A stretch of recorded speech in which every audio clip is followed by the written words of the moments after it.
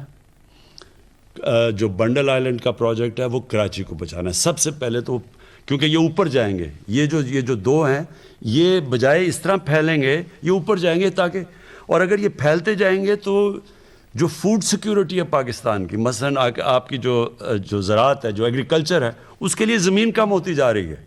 اس لیے ساری دنیا میں, نیو یارک میں کیوں شہر اوپر جاتے ہیں, کیونکہ وہ بچاتے ہیں اپنے گرین ایریاز کو. تو یہ جو راوی کا پروجیکٹ ہے, پہلے تو یہ پانی بچائے گا. اس سے راوی کے اوپر میں نے اس لیے عمران منیر کو خاص طور پہ یہاں بٹھایا ہے کہ یہ آپ کو مختصر بتا دیں گے کہ اس کے کیسے وہ لاہور کی واٹر ٹیبل اوپر آئے گی, کیسے ٹریٹمنٹ پلانٹ لگائے جائیں گے سیوریج کے, تاکہ صاف پانی جائے راوی کے اندر, تاکہ راوی ریور, جو راوی بالکل ہی نالا بن گیا سردیوں میں, اس کو کیسے ریوائیو کرنا ہے. راوی بھی بچے گا, گراؤنڈ واٹر بھی کیسے لاہور کا اوپر جانا ہے. پھر 60 لاکھ درخت اگائے جائیں گے وہاں تاکہ وہ ہوا کو صاف کرے. ایک ماڈرن سٹی بنے گی جو کہتے, جو سارا جو گرین سٹی کہتے ہیں, دونوں کراچی, وہ بنڈل آئلینڈ کا بھی وہ, اور میں بنڈل آئلینڈ جو آئلینڈ کا جو ہے جو کراچی کا جو آئلینڈ ہے اس کا بھی آپ کو بتا دوں. وہ جو ہے وہ اس کی سب سے بڑی چیز یہ ہوگی کہ جو وہاں مینگروو, وہ جو درخت اگے ہوئے ہیں, ان کو بچائیں گے.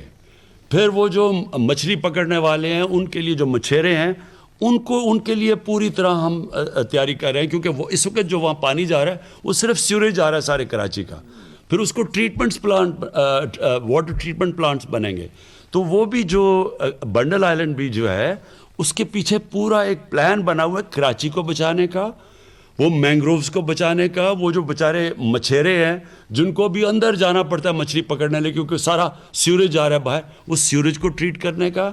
صرف مقصد ان کا کراچی کی مدد کرنا. اور پھر راوی پروجیکٹ اور بنڈل آئلینڈ سے فارن ایکسچینج آئے گا پاکستان میں. ہمیں سب سے بڑا مسئلہ بنا ہوا ہے کہ ہمارے ملک میں جو اب تک مسئلہ آتا ہے کہ ڈالرز ملک میں کم آ رہے ہیں, ملک سے باہر زیادہ جا رہے ہیں. یہ جو 2 پروجیکٹس ہیں, یہ ڈالرز آئیں گے پاکستان میں, سارے ملک کو فائدہ ہوگا, ہمارے فارن کرنسی ریزروز کو فائدہ ہوگا, اور سب سے بڑی بات روزگار ملے گا. اس وقت ہمارا نوجوان آبادی ہے, بے تحاشا روزگار ملے گا راوی پروجیکٹ سے اور بنڈل آئلینڈ سے.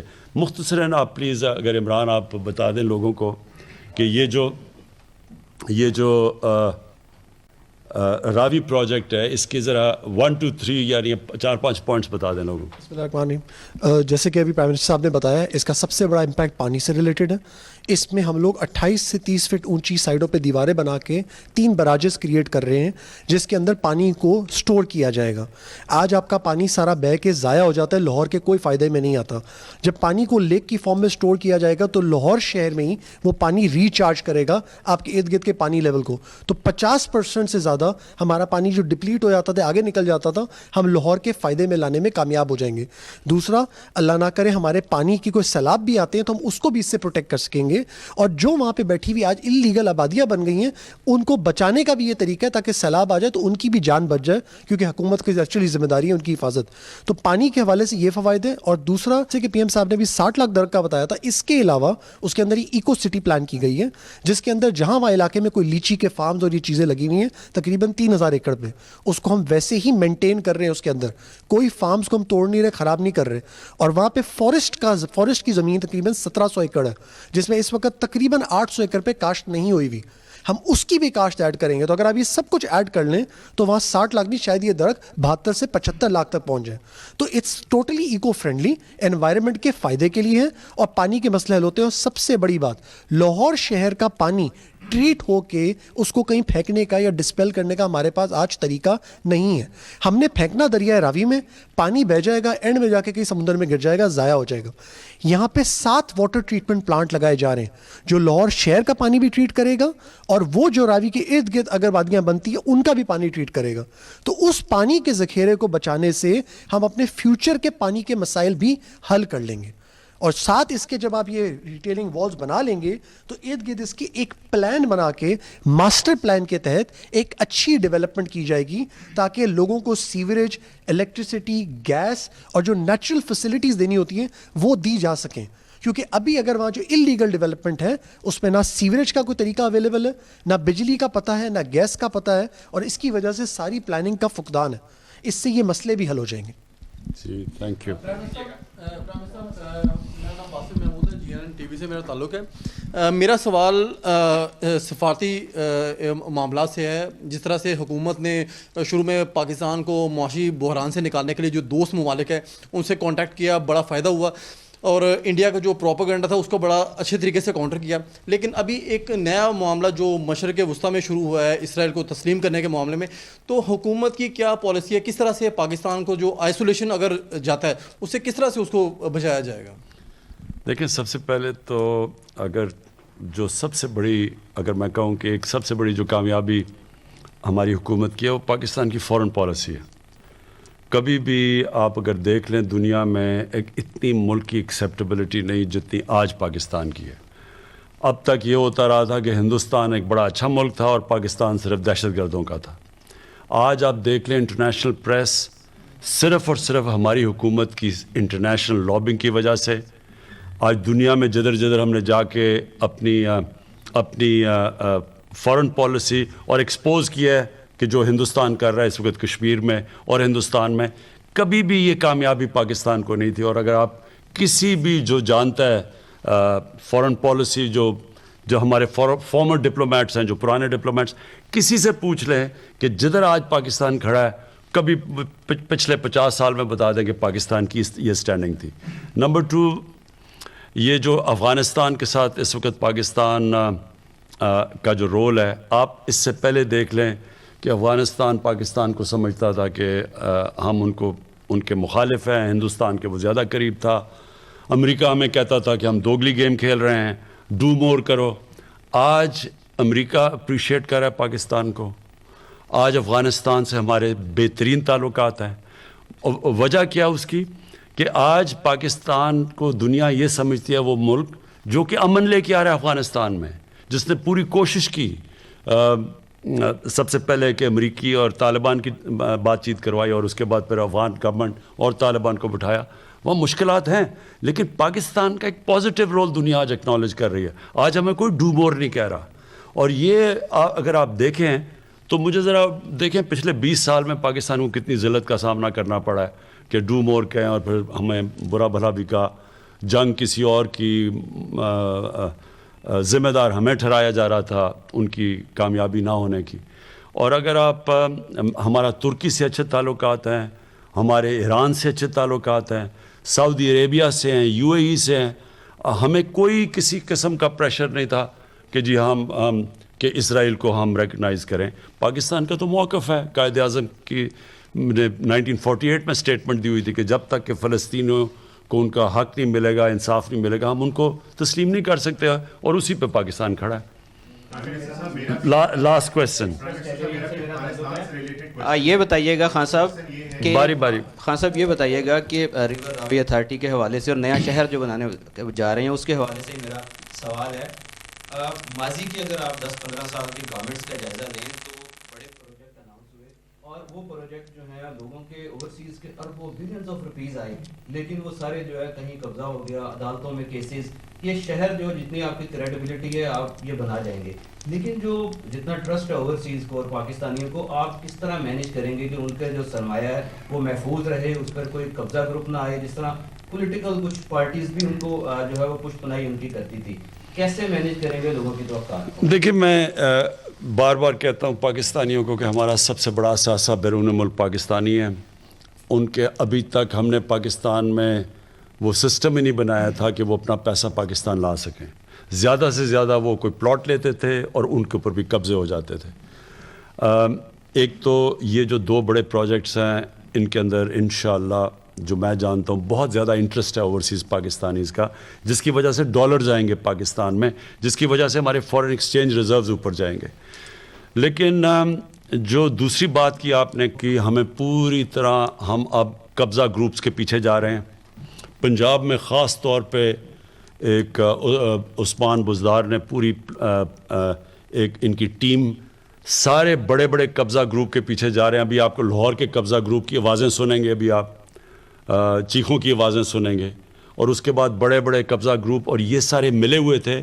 ہم نے پوری طرح تفتیش کر کے یہاں تک پہنچے ہیں کہ قبضہ گروپس کو پولیٹیکل پارٹیز ان کو بیک کر رہی تھیں, یہ ان کے لیے پیسے اکٹھے کر کے دیتے تھے, یہ ان کے جلسے کراتے تھے, ان کو الیکشن میں پیسے دیتے تھے.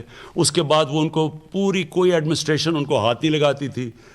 پرائم گورنمنٹ کی زمینوں کے اوپر انہوں نے قبضے کیے ہوئے ہیں. کئی پولیٹیشنز نے بڑے بڑے پلازا بنائے ہوئے ہیں, گورنمنٹ کی اربوں روپے کی زمینوں کے اوپر پلازے بنائے ہوئے ہیں. ان سب کے پیچھے ہم جا رہے ہیں, اور ہم ایک پوری چیف سیکرٹری کے ساتھ ہم نے پورا ایک پروگرام بنایا ہوا ہے کہ ایک پوری اب ٹیم بنے گی. یہ جو سوسائٹیز کے اندر یہ قبضہ گروپ بیٹھے ہوئے ہیں جو کہ دیکھ لیتے ہیں کہ اچھا جی اوورسیز پاکستانی ہیں, وہ یہاں ہے نہیں, وہ نہیں ہوتے تو ان کی زمینیں قبضہ, اس کے اوپر اب پورا پلان کر رہے ہیں.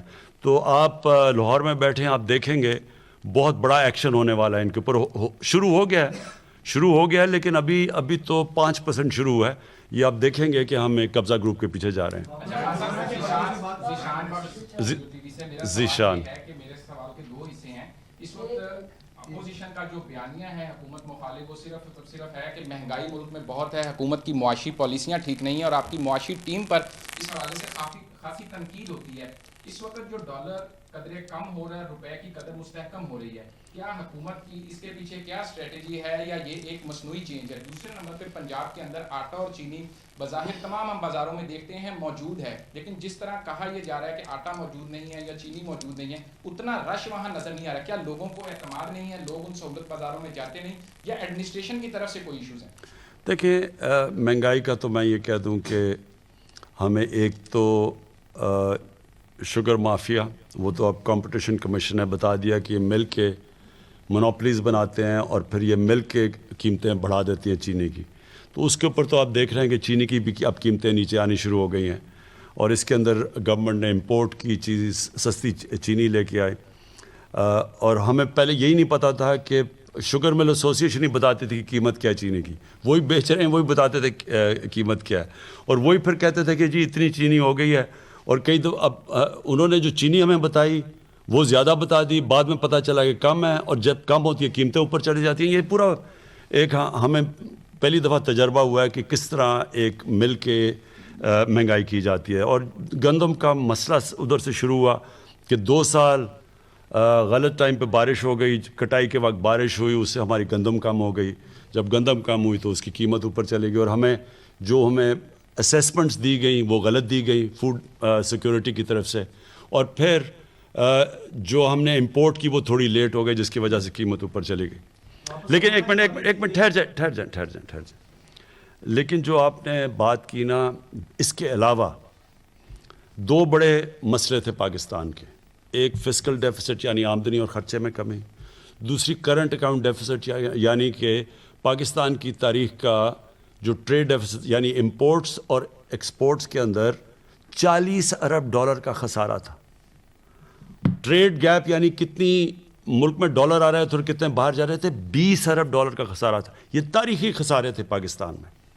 2 سال کے بعد آج ہمارا جو کرنٹ اکاؤنٹ ڈیفیسٹ کہتے ہیں, جس کے اوپر ریٹنگ ہوتی ہے ملک کی, یہ 17 سال کے بعد ایک کوارٹر یعنی پورے کوارٹر کے اندر جو ہمارا پہلی 17 سال کے بعد نفع میں گیا یعنی سرپلس میں گیا. دوسرا جو فسکل ڈیفیسٹ ہے آمدنی اور خرچے میں, اگر ہمیں انہوں نے جو لیے ہوئے قرضے ان کی قسطیں نہ دینی پڑیں, یہ بھی بڑی دیر کے بعد پاکستان کا جو فسکل سچویشن ہے وہ سرپلس میں چلی گئی ہے. پرائمری ڈیفیسٹ، پرائمری سرپلس جو کہتے ہیں، وہ پہلی دفعہ پرائمری سرپلس ہوا ہے پاکستان میں بڑی دنوں کے بعد. یعنی اگر ہمیں قرضوں کی قسطیں نہ دینی پڑیں تو ہمارے جو اس وقت آمدنی ہے وہ خرچوں سے زیادہ ہے. پہلی چیز یہ جو ڈالر ہے، ہم کوئی پیسہ نہیں خرچ کر رہے. ڈالر اپنی نیچرل ریٹ کے اوپر، مارکیٹ ریٹ کے اوپر آیا اور تھوڑا بڑھ بھی رہا تھا، اور انشاءاللہ یہ اب ڈالر آپ دیکھیں گے کہ مضبوط بھی ہوگا، کیونکہ جب آپ کا سرپلس، کرنٹ اکاؤنٹ سرپلس ہو جاتا ہے تو سیدھا سیدھا آپ کی کرنسی مضبوط ہو جاتی ہے. اور جو سب سے خوشائن چیز ہے کہ ہماری ایکسپورٹس، جو کہ پچھلے 5 سال جو نون لیگ کے 5 سال تھے، اس میں کیونکہ ڈالر انہوں نے اوپر بڑا رکھا ہوا تھا، اس سے ایکسپورٹس بلکہ وہیں کی وہیں رک گئی، 0% انکریز تھی. یہ اب بڑی دیر کے بعد پاکستان کی ایکسپورٹس ٹھیک ہو رہی ہیں. تو ہر طرف معاشی طور پہ پاکستان صحیح راستے پہ. یہ نہیں کہ ابھی مسئلے نہیں ہیں، کیونکہ ہمیں سب سے بڑا مسئلہ پڑا ہوا ہے کہ اتنا بڑا قرضے چھوڑ کے گئے ہیں، ان کا سود ہمارے اوپر پڑا ہوا ہے. لیکن جو اس وقت اکانومی ہے، اگر آپ چھوڑیں پاکستانی کیا کہتے ہیں، آپ انٹرنیشنل ایجنسیز دیکھ لیں تو ان سب کے اندر ہماری اکانومی آج پازیٹیو راستے پہ ہے. Thank you. وزیر اعظم عمران خان لاہور میں میڈیا سے گفتگو کر رہے تھے. ان کا یہ کہنا تھا کہ آج 50 اموات ہوئی ہیں. خاص طور پر اب ہمیں دیکھنا ہے کہ ایس او پیز کا خیال رکھنا ہے. کورونا کے حوالے سے جتنی احتیاط ہم نے کہ ہم جو دیکھ رہے ہیں کرونا کے کیسز یہ بڑی تیزی سے بڑھ رہے ہیں، اور ہم نے کل بھی میٹنگ کی NCC کی، اور آج جو ہم نے دیکھا تقریباً 50 کے اوپر اب ہماری اموات دن کی ہو گئی ہیں. تو یہ بڑی تیزی سے اوپر جا رہی ہیں، اور خوف مجھے یہ ہے کہ ہمارے ہاسپٹلس پہ بہت تیزی سے پریشر پڑنا شروع ہوگا. اور ہمیں جو ہمیشہ خدشہ یہ رہتا ہے کہ جو ہمارے ہیلتھ ورکرز ہیں، ڈاکٹرز ہیں، نرسز ہیں، جو سٹاف ہے، ان کے اوپر پھر یہ جب خطرہ بھی ہوگا، پریشر بھی پڑے گا کووڈ کا، تو ہماری جو ہیلتھ فیسلٹیز ہیں، اور خاص طور پہ شہروں میں جدھر سارا پریشر آ رہا ہے، تو ان کی ہمیں ابھی فکر ہے.